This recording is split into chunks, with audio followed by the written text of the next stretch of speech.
এই কথাটা রেসপেক্ট করি যে এই প্রমাণাদি না থাকলে সেটা তো বলা যাবে না। কিন্তু আমাদের রাজনীতিকরা যে প্রমাণ ছাড়াই যে অভিযোগ করেন, অর্থাৎ গনি ভাইয়ের ভাষায় সাবেক প্রধানমন্ত্রী শেখ হাসিনাকে তার বাড়ির বিরুদ্ধে যে অভিযোগটি করা হয়েছে সেটি একটি ভিত্তিহীন অভিযোগ, এবং আপনি যেটি বলছেন যে তারেক রহমানের বিরুদ্ধে দুদক সচিবের বক্তব্যের মধ্য দিয়েই প্রমাণ হচ্ছে যে তার বিরুদ্ধে কোনো, তাহলে এই বিষয়টি কি দাঁড়াচ্ছে? তাহলে এই মিথ্যার যে প্রতিযোগিতা, এটি কি রাজনীতি হতে পারে কিনা? বাংলাদেশের রাজনীতিতে মিথ্যার প্রচলন, মিথ্যার এটা আছে, কালচারের মধ্যে আছে। আমরা যারা নতুন প্রজন্মের রাজনীতি করি আমরা এটা প্রত্যেকটা জায়গাতে এটা আমরা দেখেছি। এই মিথ্যাটি যদি গনি ভাইয়ের ভাষায়, যদি আশায়, যদি তদন্ত শেষে, যেমন দুদক সচিবের এখনের বক্তব্য, আপনি কি মনে করছেন যে এই 4 মাস অথবা 5 মাসই যথেষ্ট তারেক রহমানের বিরুদ্ধে মামলা দায়েরের জন্য? আমি এটা মনে করি না, কারণ বাংলাদেশে যে প্রক্রিয়ায় বিচার কার্য হচ্ছে, যেখানে জরুরি অবস্থা চলছে, আইনে স্বাভাবিক কার্যক্রম চলছে না, তারা একটা এজেন্ডা হাতে নিয়ে কাজ করছেন, -2, minus political party, minus leaders.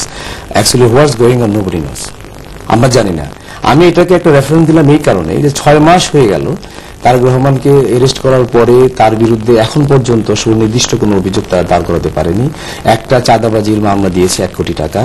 পক্ষান্তরে যখন তাকে ধরা হলো তখন আমার যারা সতীর্থ বিরোধী দলের রাজনীতি করেন, আওয়ামী লীগের রাজনীতি করেন, তারা অনেকে খুশি হয়ে, অনেকে খুব তারা বলল দেখো তোমার দুর্নীতি কি অবস্থা। আবার কিছুদিন যেতে না যেতে আমরা দেখলাম যে শেখ হাসিনার বিরুদ্ধে 3 কোটি বা 5 কোটি টাকার মামলা তারা দাঁড় করে দিয়েছেন। এখানে যদি তাদের নিজস্ব এজেন্ডা তারা এস্টাবলিশ করতে চান এবং সেখানে যদি আইনের স্বাভাবিক প্রক্রিয়া তারা ফলো না করেন, সেখানে তাদের কোনো কথাকে আমরা রেফারেন্স দিচ্ছি না। আমি যেটা রেফারেন্স দিতে চাচ্ছি সেটা হচ্ছে, যদি কোনো সুনির্দিষ্ট প্রমাণ যদি না থাকে, এই ধরনের বক্তব্য বা পাল্টা রাজনৈতিক বক্তব্য বাংলাদেশের রাজনৈতিক কালচারে সেই আমরা জন্মের পর থেকে দেখে আসছি। স্বীকার করছেন? আমি স্বীকার করছি। আপনার কাছে আমি আবার আসবো এবং গনিবের কাছেও যাব, রাজনৈতিক অভিযোগ এবং রাজনৈতিক অভিযোগের মধ্যে সত্য মিথ্যার যে বিষয়টি, সেই বিষয়টি নিয়ে, এবং এই তারেক রহমানের মালয়েশিয়া কানেকশন নিয়ে আরো কতগুলো গুরুত্বপূর্ণ প্রশ্ন আমার হাতে রয়েছে। তার আগে একটু জেনে নিই আমার প্রিয় কলারদের কিংবা আমার দর্শকদের, প্রিয় দর্শক, ওনাদের কি মন্তব্য অথবা প্রশ্ন। লাইনে কে আছেন? আসসালামু আলাইকুম। আসসালামু আলাইকুম। কে বলছেন, কোথা থেকে প্লিজ?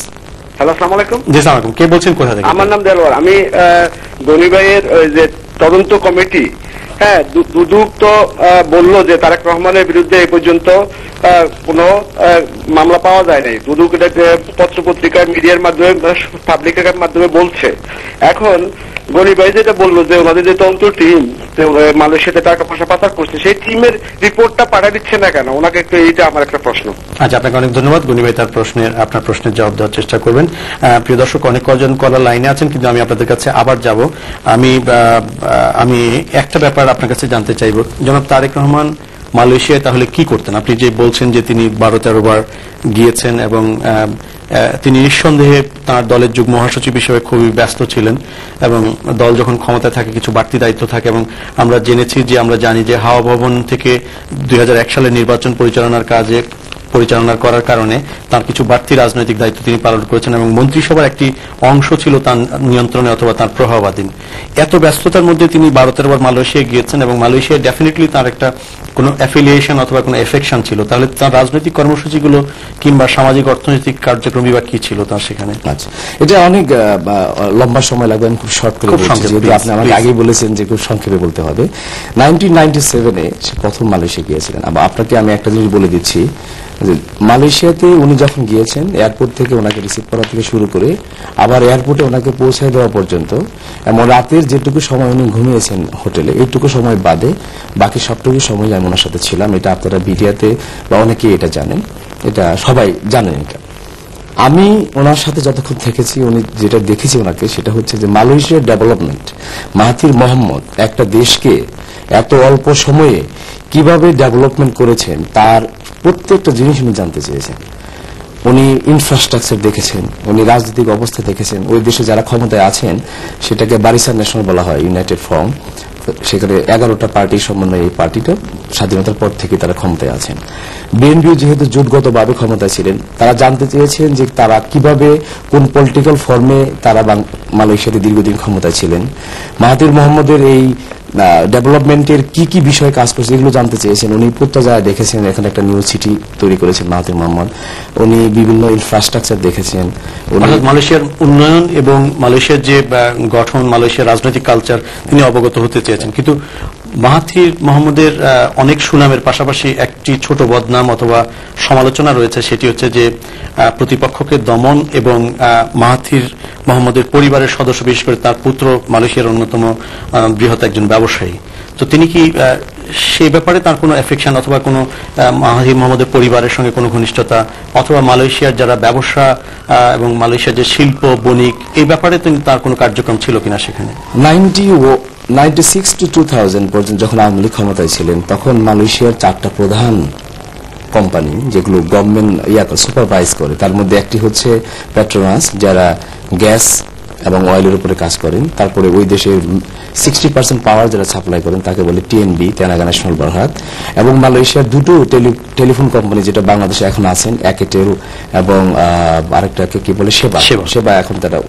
এই 4টা কোম্পানি মাহাথির মোহাম্মদ সরাসরি এগুলিকে সুপারভিশন করতেন। মাহাথির মোহাম্মদের ক্যারেক্টারটাই হচ্ছে ওদের দেশের কোনো কোম্পানি যদি বাইরের কোনো দেশে ব্যবসা করতে যায় তাহলে সে নিজে এজ এ প্রাইম মিনিস্টার সে নিজে এটাকে সুপারভিশন করে।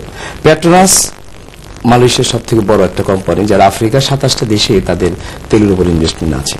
বাংলাদেশেও তারা একটা ব্লক চেয়েছিল আওয়ামী লীগ গভর্নমেন্টের সময়, কিন্তু সেই ব্লকটা পেট্রোনাসকে দেওয়া হয়নি, সেটা দেওয়া হয়েছিল অস্ট্রেলিয়ান একটি অখ্যাত কোম্পানি তাল্লু। তো মাহাথির মোহাম্মদের সাথে এই অনেক ব্যাপার, এই বিষয়গুলোর কারণে বাংলাদেশের তৎকালীন আওয়ামী লীগ সরকারের সাথে সম্পর্ক একদম নিম্ন পর্যায়ে চলে গিয়েছিল। তারেক রহমান বিএনপি সরকার 2001 সালে ক্ষমতা আসার পরে যেটা করতে চেয়েছিলেন প্রথমেই, সেটা হচ্ছে যে তাদের সাথে সম্পর্ক উন্নয়ন করা। আর একটা বড় ব্যাপার ছিল যে মালয়েশিয়াতে 95-এ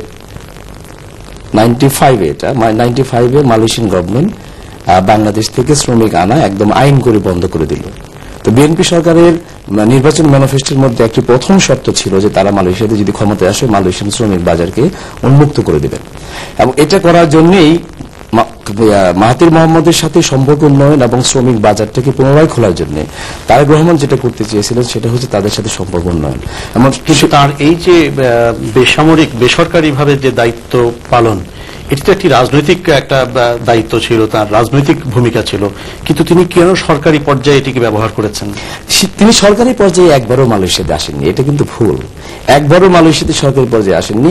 সরকারি পর্যায়ে ক্ষমতা আসার পরে তৎকালীন প্রধানমন্ত্রী বেগম খালেদা জিয়া উনি ব্যক্তিগতভাবে মাহাথির মোহাম্মদের সাথে যোগাযোগ করেছেন, চিঠি লিখেছেন, টেলিফোনে কথা বলেছেন এবং বাইলেটারাল 2-3 বার দেখাও করেছেন তার সাথে।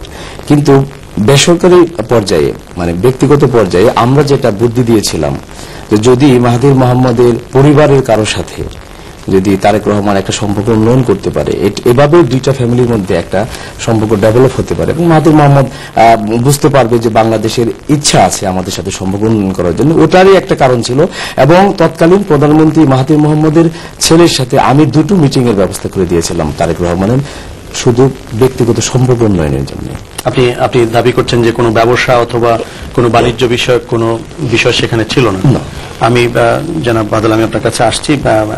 গরিব ভাই, আপনাকে আজকে সেশনের পুরোটুকু পাবো, কিন্তু আমি খুব সংক্ষেপে আপনার এই রিমার্কটি শুনতে চাই যে গত 5 বছর বিশেষ করে সংসদ এবং সংসদের বাইরে বিএনপি সরকারের বিরুদ্ধে যতগুলো অভিযোগ বাংলাদেশ আওয়ামী লীগের পক্ষ থেকে দাঁড় করানো হচ্ছে, তার মধ্যে এই অভিযোগটি হচ্ছে সবচেয়ে বড়।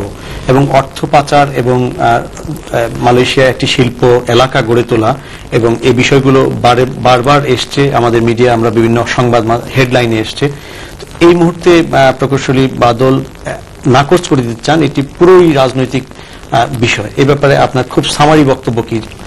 একেবারেই রাজনৈতিক না প্রামাণ্য?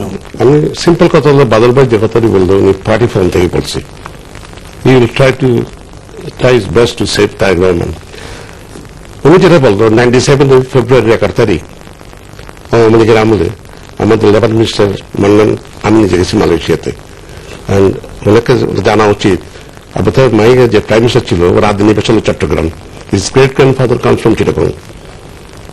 আমি সেই চুক্তি আমি করেছি, I was one of the sitting there. আচ্ছা, প্রথম মানুষের সঙ্গে যে চুক্তি আমরা করি দ্যাট ওয়াজ আওয়ামী লীগ গভর্নমেন্ট 97, ফার্স্ট বেশি 90,000 লোক পাঠিয়েছি আমরা। এটার জন্য আর ডকুমেন্টারি এভিডেন্স। আর দ্বিতীয় কথা হচ্ছে উনি যে কথা বলেন, শক্তি রপ্তানির ডিবেটটা আমরা আজকে করবো না, কারণ সেটি অনেক আচ্ছা, বড় ডিবেট। তারপর উনি